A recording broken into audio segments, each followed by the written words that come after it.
Broeders en susters, kom ons begin ons dankseggingsdiens deur saam te sing van Gesang 489. 489, kom ons sing net die eerste strofe, waar Christen staan in die geloof, dat niemand jou die kroon ontroof. 489, die eerste strofe.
Broeders en susters, ons skriflesing, die eerste brief van Paulus aan die Korintiërs, 1 Korintiërs hoofstuk 6. Ek gaan begin lees by vers 12 en dan lees ons tot aan die einde van die hoofstuk. 1 Korintiërs 6 vanaf vers 12. Daar is mense wat sê, alles is my geoorloof.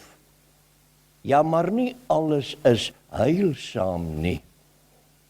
Alles is my geoorloof, sê hulle. Ja, maar ek gaan my nie deur enige iets laat verslaaf nie. Hulle sê ook kos is vir die maag en die maag vir kos. Goed. Maar God sal die een sowel as die ander tot niet maak.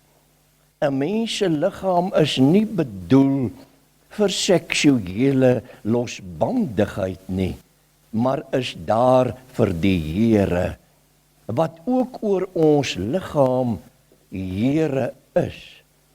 God het deur sy krag die Here uit die dood opgewek, en so sal hy ons ook opwek. Weet julle nie dat julle liggaam deel is van Christus nie? Sal ek nou 'n deel van Christus neem en dit 'n deel van 'n ontuchtige vrou maak? Beslis nie. Of weet julle nie dat iemand wat met 'n ontuchtige vrou omgang het, liggaamlik een met haar is nie? God sê immers, die twee sal een word. Maar wie hom met die Here verenig, is geestelik een met hom. Julle moet niks met seksuele losbandigheid te doen hê nie. Elke ander sonde wat 'n mens doen, vind buite sy liggaam plaas. Maar iemand wat seksueel losbandig lewe, vergryp hom aan sy eie liggaam. Of besef julle nie dat julle liggaam 'n tempel van die Heilige Gees is nie? Julle het die Heilige Gees wat in julle woon, van God ontvang, en julle behoort nie aan julle self nie. Julle is gekoop en die prys is betaal. Julle moet God dus in julle liggaam verheerlik. Tot sover Gelukkig is elkeen wat die woord van die Here hoor en dit ook onderhou. Broeders en susters, die teks vir die prediking, 1 Korintiërs 6 vers 20, julle is gekoop en die prys is betaal. Julle moet God dus in julle liggaam verheerlik. Julle is gekoop en die prys is betaal. Julle moet God dus in julle liggaam verheerlik. Broeders en susters, die stad Korinthe was in die tyd van die apostel Paulus 'n baie welvarende handelsstad gewees. En was dit ook die aanknopingspunt tussen die ooste en die weste. Dig by Korinthe was daar ook 'n hawe en daar het ruwe matrose veral na lang togte op see kom ontspan. En daar het hulle ook die vloei van geld merkbaar verhoog. En kan ons sê dat daar in daardie tyd aansienlike rykdomme in die stad Korinthe was. En broeders en susters, die versameling van matrose en mense het ook baie lelike dinge na vore gebring, veral op sedelike vlak. En weet ons ook uit die geskiedenis dat die stad Korinthe 'n baie slegte naam gehad het. Maar broeders en susters, daar in die wêreldstad het die almagtige God ook besluit om vir hom 'n gemeente deur sy diensknegt Paulus te vestig. Ja, daar in Korinthe was 'n klompie lidmate wat in sy naam en onder sy bevel bymekaar gekom het. En as Paulus nou later die gemeente verlaat, dan het dit baie goed in daardie gemeente gegaan. Maar later toe hy elders besig was, het hy baie slegte nuus ontvang. Daar was lidmate in die gemeente wat van gedagte was dat hulle alleen gedurende sekere tye van hulle lewe as gelowiges in die wêreld moet staan. Ja, alleen wanneer hulle met God se dinge besig is, moet hulle aan hom gehoorsaam wees. Gedurende hulle gewone alledaagse lewe het hulle geredeneer, kan hulle maar aan God ongehoorsaam wees en kan hulle van sy gebooie vergeet, ja, kan hulle maar in ongeregtigheid voortgaan. En broeders en susters, dit moes Paulus onmiddellik afwys. En skryf hy aan die gemeente en sê hy vir hulle hoe hulle onder alle omstandighede voor die aangesig van die Here moet lewe. En nou hy ook ons teksvers aan hulle voor. Julle is gekoop. Die prys is betaal. Verheerlik God net in julle liggame. En broeders en susters, as 'n mens dit hoor, dan kom die vraag na vore, maar wat het Paulus nou met hierdie woorde bedoel? Ja, wat wil hy vir die gemeente met hierdie woorde sê? Broeders en susters, hy sê vir die gemeente, hulle behoort nie meer aan hulle self nie, maar hulle behoort nou aan die Here. Vroeër, voorheen, het hulle gemaak wat hulle wil En het hulle ook gesê wat hulle wil. Maar nou moet hulle onthou, hulle is nou die eiendom van die Here. Hy het hulle gekoop. En broeders en susters, nou ontleen Paulus hierdie koopbrief aan die slawehandel van sy tyd. Toe was dit gebruiklik om na die markplein te gaan en daar vir jou iemand te koop wat by jou kom werk het.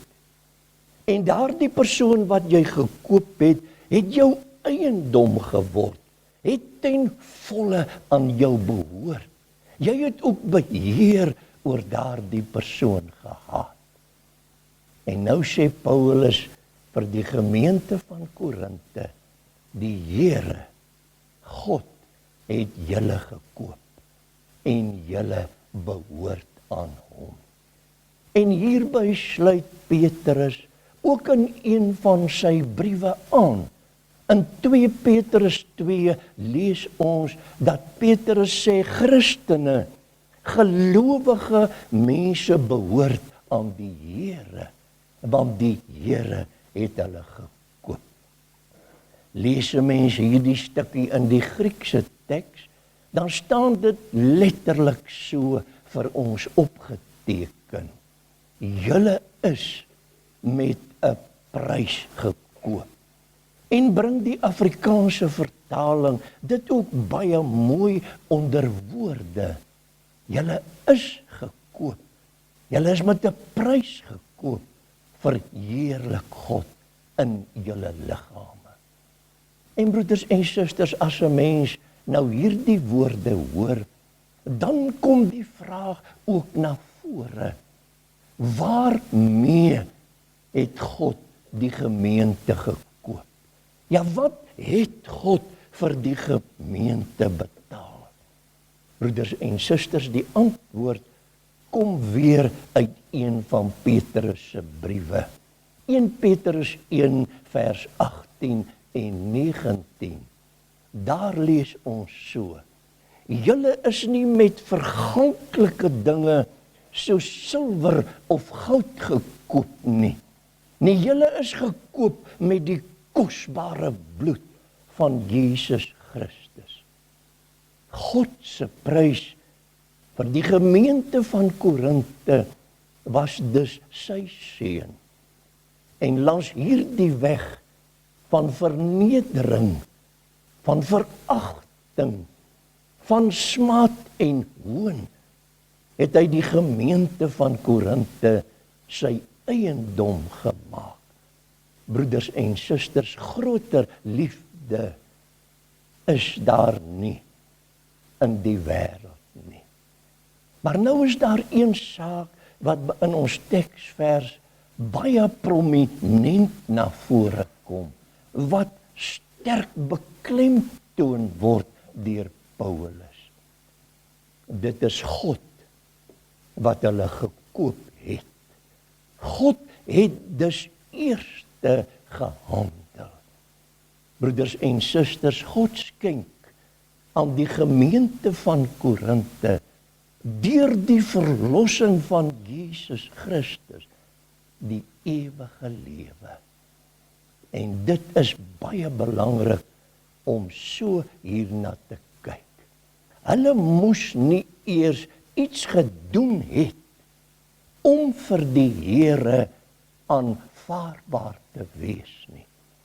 Nee, die Here gee onvoorwaardelik. 'n daad of daad van die mens is nooit voorwaarde vir God se daad nie. En omdat God hulle gekoop het, antwoord hulle nou uit dankbaarheid vir al sy genade. Broeders en susters, 'n mens word dus kind van God en kry deel aan sy beloftes, nooit op grond van eie prestasie, van eie voortreffelikhede nie, maar alleen op grond van God se genade in Jesus Christus. Daarom hierdie sterk beklemtoning van Paulus. Julle moet God in julle liggame verheerlik. En broeders en susters, hier om die nagmaaltafel het ons vanoggend weer Christus se besondere, se bekende woorde gehoor. Neem, drink, doen dit tot my gedagtenis. En broeders en susters, soos ons ook uit die prediking gehoor het, by sy tafel het ons sy beker geneem en wyn gedrink, gedagtig aan sy bloed wat vir ons gestort is. Maar ons het dit alles gedoen, ook met 'n danklied in ons harte, omdat ons aan hom behoort en so sy naam verheerlik. Julle is gekoop. Die prys is betaal. Verheerlik God net in julle liggame. Amen. Kom ons dank nou saam. Onse Vader wat in die hemel is, Here, ons dank U vir die volmaakte offer van U Seun Jesus Christus. Ja, U het in hom die rykdom van sy genade aan ons laat toekom en om die tafel van die nuwe verbond het ons met 'n danklied in ons harte sy beker ontvang. Gee dan ook, Here, dat ons as U kinders U altyd in ons liggame sal verheerlik. Seën die verkondiging van U woord oor die hele wêreld en gee, Here, dat meer en meer by U kerk gevoeg sal word en ons almal saam geduldig en volhardend wag op U wederkoms om saam met U tot in alle ewigheid te lewe. Dit bid ons weer eens in sy heilige naam. Amen. Kom ons sing nou ten slotte van Gesang 492. Gesang 492, kom ons sing die tweede strofe. Heer, U bring vreugde, vrede en vreugde. Ons is nou geen sondaars meer. 492, die tweede strofe.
Mag die genade van ons Here Jesus Christus, die liefde van God en die gemeenskap van die Heilige Gees met ons almal wees.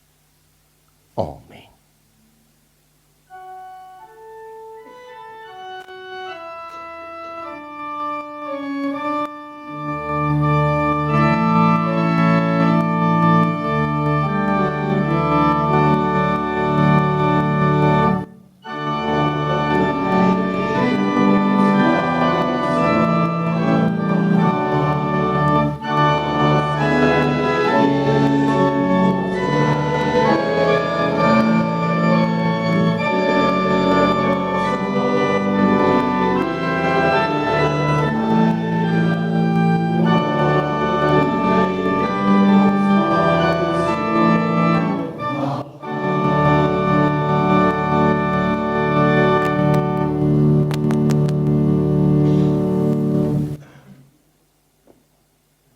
Dankie broeders en susters.